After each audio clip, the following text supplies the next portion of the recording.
company is called Milestone Communications.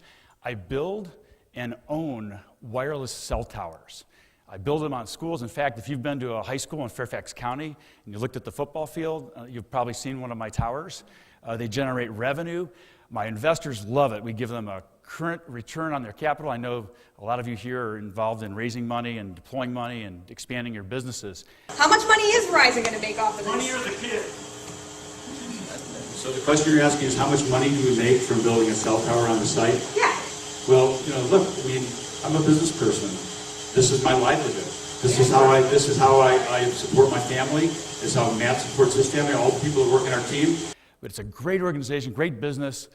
We partner with schools and local governments, and we build these towers. And education, not radiation. But a new coalition of parents and community activists from 4 Maryland counties is calling for a halt, citing health and safety concerns. But we got to run twice as hard to make sure that the voices of the people are heard. This is how the wireless industry provides the resources. We believe that infrastructure for wireless makes life better for people. Will we be guaranteed that the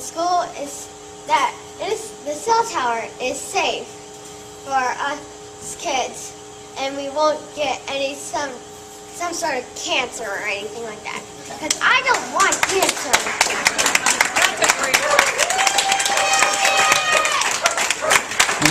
What grade are you in? What grade are you in? 5th. You're in 5th grade. Yeah. Okay. Going into 5th. When my son was 9 years old, in the 3rd grade, he was diagnosed with leukemia.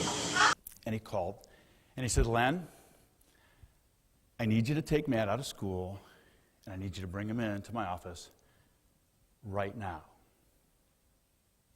Now, Matt had been in for some typical blood work earlier in the day, and that was the moment that he told me and my wife that my son had leukemia. He went to a school where there was a cell tower within 300 or 400 feet from his elementary school at Forestville Elementary School in Fairfax County. So if there's anyone that can understand your concern, it's me. Because I'm a parent of a child who had cancer and survived cancer. And I can tell you that there is no credible evidence to demonstrate that my son got cancer from that cell tower. Because the reality is that there's no evidence to show it causes harm. And I wouldn't be the business that would cause harm. So you should understand that in every single lease that we sign with Anne Arundel County Schools, we have a provision in our lease agreement so that if there's ever a risk or it's conclusively proved that wireless energy causes harm, we take action. And we have the same responsibility with our carriers. We take action for that. So that we have provisions in our agreement that if it's demonstrated by the government that it causes harm, we have to respond. And that's in every single agreement we've ever signed with the municipality. That if it's proven by the government that it causes harm, we have to act.